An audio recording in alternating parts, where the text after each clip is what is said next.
네, 마가복음 8장 들어가겠습니다. 마가복음 8장 22절입니다. 22절로 33절까지. 자, 우리 예수님께서는 많은 병자들을 고치시고 많은 환자들의 질병을 치유해 주셨습니다. 그 중에서도 맹인들, 그죠? 시각장애인들의 눈을 뜨게 하는 그런 기적을 많이 행하셨는데 오늘도 독특한 방식으로 지금 이 맹인을 치유하고 있어요. 벳세다의 이름에 사람들이 맹인 한 사람을 데리고 예수께 나와 손 대시기를 구하거늘. 자, 주님께 나와서 이 맹인 시각장애인을 주님께 데리고 와서 손을 대시기를 구합니다. 그러니까 예수께서 맹인의 손을 붙잡으시고 마을 밖으로 데리고 나가사 눈에 침을 뱉으시며 그에게 안수하시고 무엇이 보이느냐 물으시니 말로 해도 되실 것을 좀 독특한 방식으로 하고 있어요. 독특한 방식이 뭐냐면 눈에 침을 뱉었어요. 눈에 침을 뱉으시며 그에게 안수하시고 무엇이 보이느냐 물으십니다. 네, 지금 침을 뱉었다. 조금 느낌이 거시기하지만 우리가 확실한 것은 예수님이 이 사람의 병을 고치기 위해서 독특한 방식으로 지금 치유하고 계신다. 이렇게 보면 되겠습니다. 무슨 뭐 특별한 의미가 있는가? 특별한 의미가 있는 것은 아니라고 보여집니다. 어쨌든 주님이 침을 뱉어서 눈에 침을 뱉어서 그에게 안수하셨다. 안수하시는 것은 일반적으로 환자들을 치유하실 때 안수했던 것은 일반적인 현상이니까요. 근데 눈에 침을 뱉은 것은 조금 느낌이 거시기 하지만 일종의 안약 느낌이죠. 안약 느낌. 네, 눈에 침을 뱉었다는 것이 눈에 안약을 바른 듯한 그런 퍼포먼스를 주님이 하셨다라고 보여집니다. 그래서 무엇이 보이느냐 물으시니 24절에 쳐다보며 이르되 사람들이 보이나이다. 아직 지금 눈이 완전히 안 뜨여졌어요. 나무 같은 것들이 걸어가는 것을 보나이다. 사람들이 이제 걸어 다니는데 나무 같은 게 걸어 다닌다 그런 거 보니까 눈이 완전하게 뜨이진 않았지만은 어쨌든 이 사람이 지금 어느 정도 보이기 시작했다. 제가 사실은 굉장히 고도 근시인데요. 고도 근시 입장에서 안경을 벗고 보면은 사람들 보면 사람들이 나무처럼 보입니다. 네, 그래서 이 사람이 지금 보니까 상당히 고도 근시 상황으로 돌아왔다. 그랬다가 완전히 보이게 되죠. 자, 25절에 보니까 이에 그 눈에 다시 안수하심에 그가 주목하여 보더니 나와서 모든 것을 밝히 보는지라. 그래서 결국 주님이 안수를 한 번 더 했어요. 더 하니까 그가 주목하여 사람들을 응시하는데 결국은 나아서 모든 것을 밝히 보게 되는 것입니다. 자, 지금 시각장애인, 이 맹인의 눈을 뜬다는 것은 뭐였습니까? 메시아의 표적이죠. 그래서 육신으로 보이지 않는 눈을 뜨게 한다는 것은 그것 자체로도 뭐 대단한 의미가 있지만 그것보다 더 한 차원 들어가면은 영적인 눈, 영적인 장애인, 영적 시각 장애인, 영적인 맹인의 눈을 주님께서 뜨게 하실 것이다라는 영적 의미도 갖고 있는 겁니다. 그렇죠? 네, 그래서 육신적으로 눈으로 볼 수 없는 사람을 눈을 보게 한 것은 영적으로 완전히 잠들어 있는, 또 성경은 예수님을 믿기 전의 상태를 영적으로 죽었다 그러죠. 영혼이 죽었다 그럽니다. 그러니까 영적으로 죽었고 영혼이 죽은 영혼을 다시 살려내는 그런 영적인 중생, 거듭남의 의미, 맹인의 눈을 뜨게 하는 것은 영적으로는 거듭나고 중생한다는, 그렇게 하시겠다는 하나님의 역사, 예수님의 역사를 보여주시는 것이다라는 거죠. 자, 그래서 근데 26절에 보니까 예수께서 그 사람을 집으로 보내시며 이르시되, 집으로는 가라 그랬어요. 가라 그랬는데 마을에는 들어가지 말라 하시니라. 이 마을에 왜 들어가지 말라 했을까요? 집으로만 몰래 가라고 하셨는데, 이거는 이 사람이 이제 나았기 때문에 마을로 들어가서 또 막 사람들에게 알려지기 시작하면은 또 예수님에 대한 소문이 나고, 그러다 보면은 여러 가지 복잡한 상황이 전개될 수 있기 때문에 예수님이 이 사람에게 집으로만 가라, 그리고 마을에는 들어가지 않도록 그렇게 이제 권면을 했습니다. 자, 요거에 대해서 이제 마가복음은 디테일한 해석을 하지 않고요. 하지 않고 사건만 빠르게 보도하는 것으로 계속 진행하고 있습니다. 자, 이제 그걸 넘어가서 27절부터 베드로의 신앙 고백인데요. 27절부터 한번 보겠습니다. 자, 27절. 예수와 제자들이 빌립보 가이사랴 여러 마을로 나가실새 길에서 제자들에게 물어 이르시되, 사람들이 나를 누구라고 하느냐. 자, 물어본 거죠. 지금 빌립보 가이사랴 빌립보, 여기는 지금 우리 이스라엘의 북쪽입니다. 북쪽. 이 빌립보 가이사랴는 갈릴리 지역 중에도 제일 북단, 그러니까 오늘날로 하면은 우리 어디입니까? 개마고원을 넘어서서 두만강쯤 된다고 보면 됩니다. 저 우리 한국 한반도의 두만강 지역 정도 된다. 그렇죠? 그래서 이 두만강 정도 되는 그 지역이 여기가 빌립보 가이사랴야.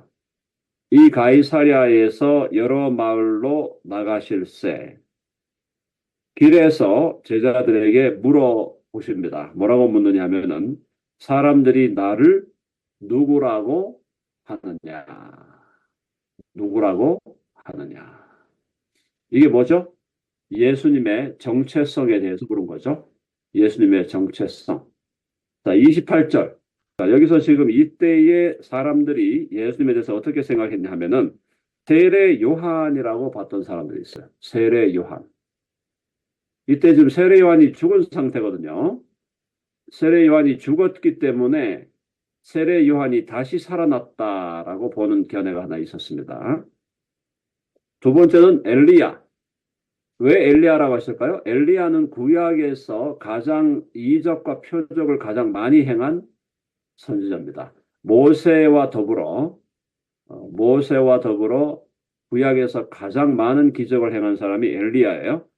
그러니까 엘리야를 얘기했고, 또 말라기서에 보면은 엘리야가 오리라 그랬거든요. 말세 때에 엘리야를 보내겠다. 엘리야의 심정을 가진 자를 보내시겠다 그랬는데, 자, 그러니까 이때의 사람들은 말라기서를 어느 정도 대충 아는 사람들의 입장에서 볼 때는 엘리야가 왔나? 이렇게 생각하는 거죠. 자, 근데 예수님이 엘리야를 누구로 얘기했습니까? 세례 요한이 엘리야라 그랬어요. 세례 요한이 엘리야랑 똑같은 인간이라는 얘기가 아니라 엘리야의 심정으로 와서 주님의 길을 예비하는 사람이 세례 요한이었다라고 말씀하셨죠. 자, 어쨌든 여기 보니까 예수님에 대해서 세례 요한이 다시 부활했다라고 주장한 사람들이 있었고, 또 구약에 엘리야가 다시 왔다. 엘리야는 죽질 않았잖아요. 죽질 않았어요. 엘리야는 그냥 하늘로 올라갔단 말이죠. 자, 그러니까 엘리야가 다시 올 수 있다라고. 그 다음에 더러는 선지자 중에 하나라. 이때 이제 이 선지자 중에 하나라고 할 때 후보자들이 누구였냐면 예레미야가 다시 왔다고 보는 사람들도 있었어요. 예레미야, 그 다음에 이사야, 이런 사람들. 그런 선지자들이 다시 왔을 것이다. 이렇게 보는 견해죠. 자, 그리고 또 어떤 사람은 잘은 모르지만은 메시아적인 인물이 아니겠냐. 메시아적인 어떤 인물이 아니겠냐라고 그때도 생각하는 사람들이 많이 있었죠. 근데 메시아가 그때 기다렸던 사람들이 기다렸던 메시아는 어떤 메시아입니까? 정치적인 메시아예요. 정치적인 메시아. 하나님의 나라를 세우는 메시아가 아니고 이스라엘을 로마 제국의 식민지 상태로부터 해방시키는 메시아를 기다렸던 것이죠. 자, 뭐 우리나라 역사로 볼 때는 이승만 같은 그런 존재를 기다렸다. 이렇게 볼 수가 있겠죠. 그 다음에 29절. 29절은 우리 박 집사님 읽어보세요. 29절. 또 물으시되 너희는 나를 누구라 하느냐? 베드로가 대답하여 이르되 주는 그리스도시니이다 하매. 자, 그래서 이제 제자들에게 물어보는 거예요. 예수님이요. 또 물으시되 너희는 나를 누구라 하느냐? 자, 세상 사람들, 지금 군중들 중에는 나를 그렇게 생각하는 사람들이 있겠지만 너희들은 나를 누구라고 생각하느냐? 그러니까 베드로가 대답하여 이르되 주는 그리스도시니이다. 요게 지금 짧게 얘기한 거죠. 요약한 거죠. 지금 베드로가 고백한 전문은 마태복음 16장에 나오죠. 주는 그리스도시요 살아계신 하나님의 아들이십니다. 이렇게 고백했죠. 그 고백을 요약한 거예요. 지금 여기서는요. 마가는 주는 그리스도십니다. 이 그리스도가 뭐예요? 그리스도가 메시아다 이 말이에요. 그리스도가 헬라어. 헬라어로는 그리스도. 헬라어가 그리스어입니다. 그리스어. 그리스어로는 그리스도고. 이걸 히브리어로 하면은 메시아다 이 말이에요. 주는 메시아이십니다. 주는 그리스도이십니다. 베드로가 고백했고 마태복음 16장에 보니까 주는 그리스도시요 살아계신 하나님의 아들이십니다. 이렇게 고백을 했어요. 그래서 바로 이 고백이 우리 사도들의 신앙 고백, 지난번 제가 말씀드렸죠. 교회의 사도성 할 때 교회는 사도들의 신앙 고백을 공유한다 그랬죠. 그래서 이 사도들의 신앙 고백이 가장 기본적인 신앙 고백이 뭐냐? 주는 그리스도시요 살아계신 하나님의 아들이십니다. 이 사도들의 신앙 고백을 확대한 게 뭐냐 하면 사도신경이에요. 그거 이해되시죠? 그러니까 사도들의 신앙 고백을 성경에서 가장 정확하게 얘기한 것이 마태복음 16장. 주는 그리스도시요 살아계신 하나님의 아들이십니다. 그걸 요약해가지고 마가는 주는 그리스도십니다. 이렇게 얘기했고 그거를 확대하면 사도신경이에요. 사도신경. 그러니까 사도신경은 이게 언제 유래했나? 사도신경의 유래를 주후 140년경으로 봅니다. 주후 140년경이면 사도들이 다 죽고 나서 한 40년 지난 연대쯤인데 그때 이 사도신경의 처음 본문, 우리가 지금 갖고 있는 사도신경의 처음 본문이 주후 140년경에 등장한다는 거예요.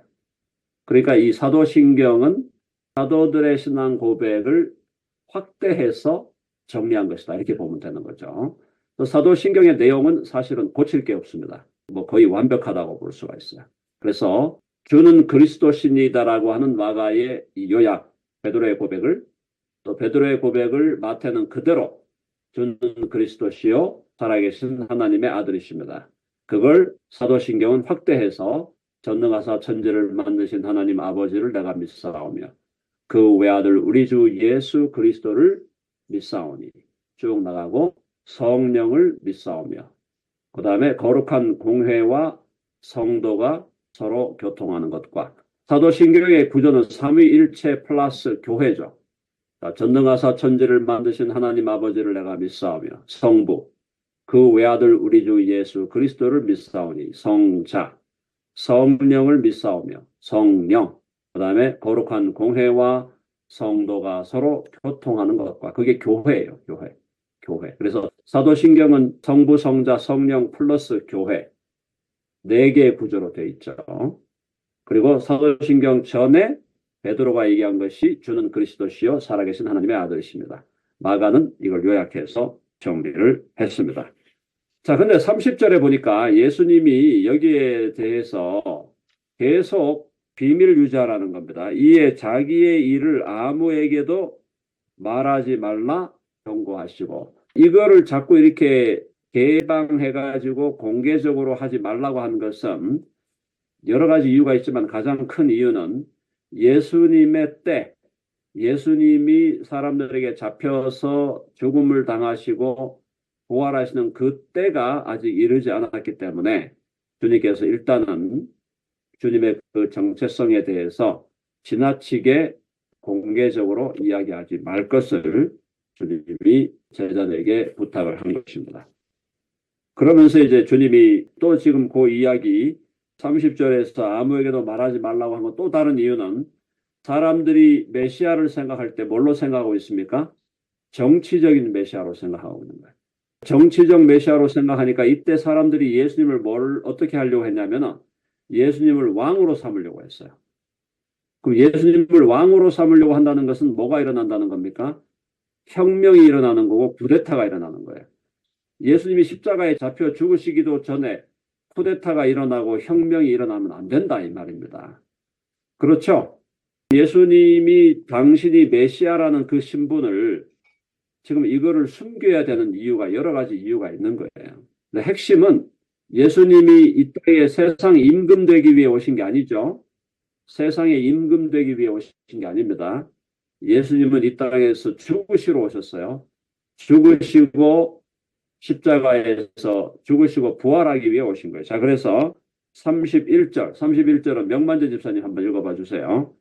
인자가 많은 고난을 받고 장로들과 대제사장들과 서기관들에게 버림받아 죽임을 당하고 사흘 만에 살아나야 할 것을 비로소 그들에게 가르치시되. 네, 답이 나왔죠?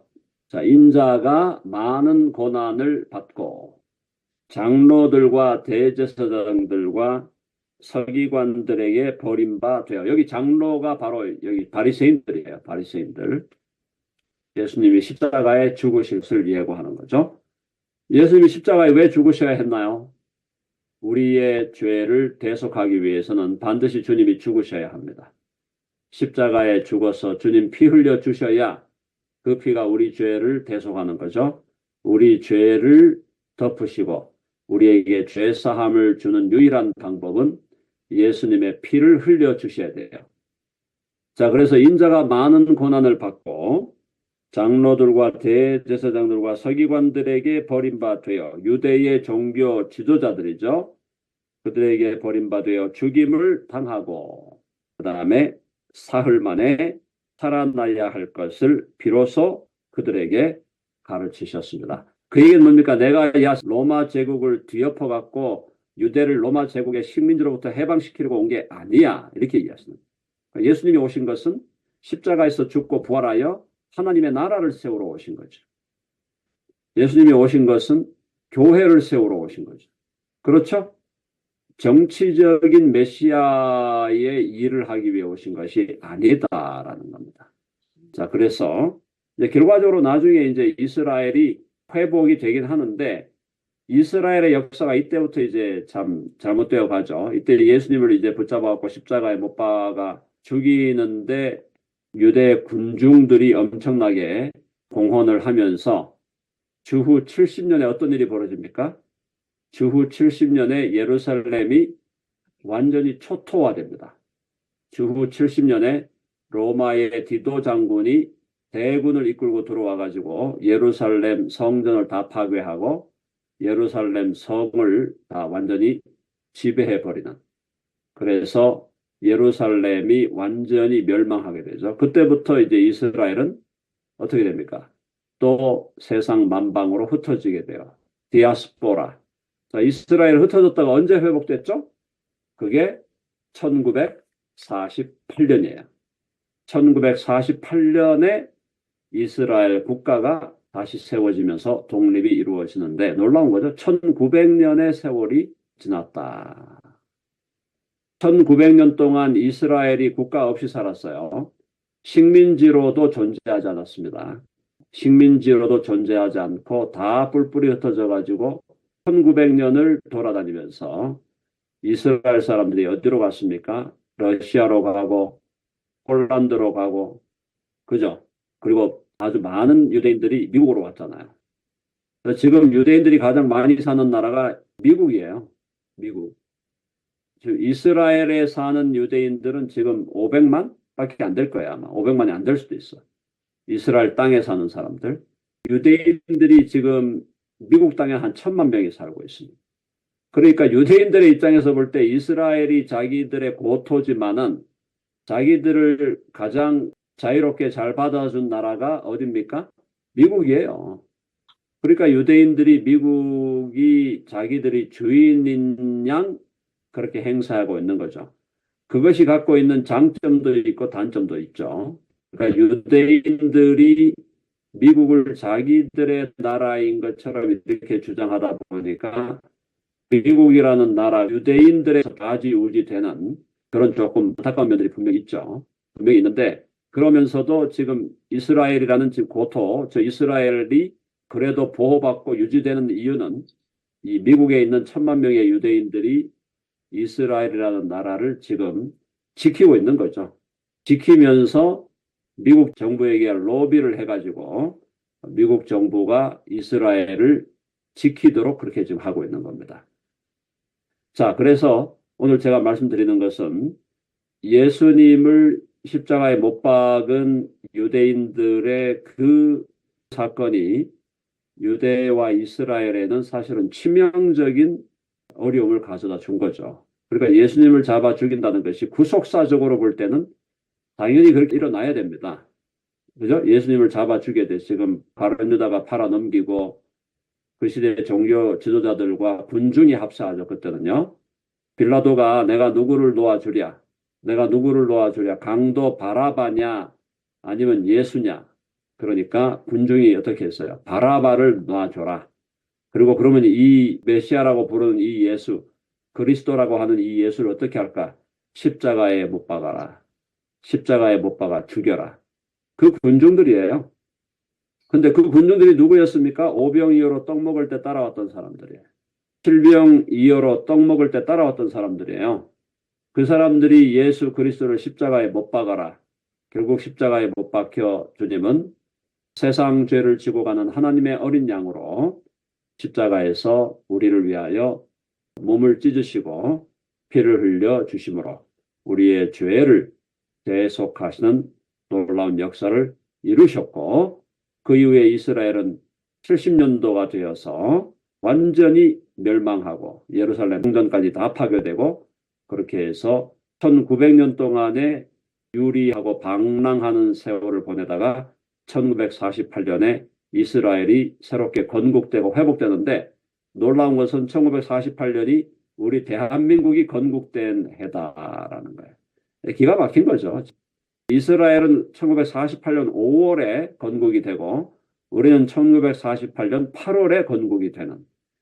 자, 그래서 대한민국과 이스라엘을 거의 쌍둥이로 이렇게 보는 사람들도 있어요. 역사관을 독특하게 갖고 있는 분들은 이스라엘과 코리아는 거의 쌍둥이 나라다 이렇게 보는 사람들이 있는데 뭐 그렇게까지 확대할 건 저는 없다고 봅니다. 그러나 어쨌든 이스라엘의 이 운명이 바로 예수 그리스도의 죽으심과 연관되어 있었다라는 것을 우리는 기억해야 된다는 거죠.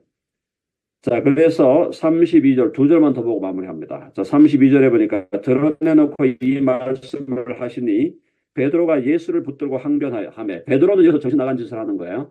베드로도 지금 뭐 얘기하는 겁니까? 예수님이 지금 유대 땅을 회복하여 이스라엘 나라를 건국할 때 그때 자기는 영의정이 될 줄 알았던 거죠. 베드로가. 영의정이 되는 거예요. 국무총리 되는 줄 알았는 거죠. 예수님이 대통령 되면 자기는 국무총리 되고 그다음에 베드로 옆에 요한과 야고보가 좌의정, 우의정 되는 줄 알았는데 예수님이 십자가에 죽는다 그러니까 죽고 다시 살아나야 된다는 이 이야기를 베드로가 듣고 정신이 완전히 돌아버렸어요.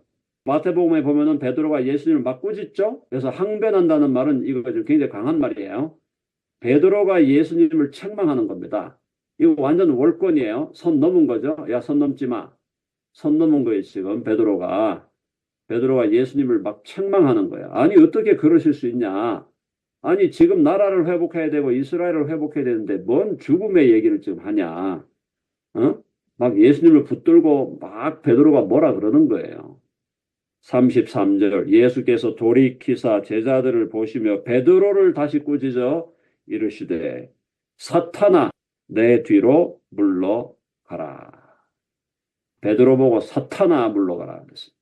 베드로가 사탄이 됐다는 게 아니라 베드로 안에서 베드로가 사탄의 유혹을 받아 사탄의 말을 하는 거죠.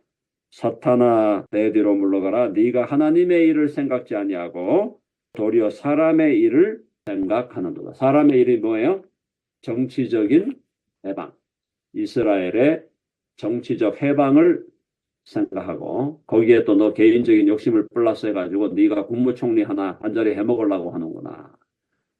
그렇게 하기 위해서 내가 온 게 아니다. 내가 온 것은 내 목숨을 많은 사람의 대속물로 주려 합니다. 내가 온 것은 십자가에 죽어 죄를 대속하고 그리고 다시 부활하여 하나님의 나라를 세우기 위해서 왔고 내가 나의 교회를 세우기 위해서 왔다. 마태복음 보면은 이 여기서 베드로가 고백할 때 예수님이 베드로를 막 칭찬하거든요. 참 잘했다. 칭찬을 하는데 그 다음에 예수님이 죽는다 그랬더니 베드로가 돌변해가지고 예수님을 막 뭐라 그러고 그런 상황에서 예수님이 사탄아 물러가라 하시는 주의 말씀. 저는 이 말씀 듣고 우리가 뭘 기억해야 될까요? 예수님이 이 땅에 오신 것은 죽으시고 부활하셔서 하나님의 나라와 교회를 세우러 오신 것인데 바로 우리들이 덴버 드림교회를 이루고 있고 덴버 드림교회의 우리가 멤버들로서 우리 역시도 어떻게 해야 된다. 하나님의 나라를 확장해가는 주님의 일에 우리가 참여하고 동참하고 주의 몸된 교회를 세워가는 이 거룩한 일에 우리 모두가 동참하고 참여하는 우리의 삶이 되어야 할 줄로 믿습니다.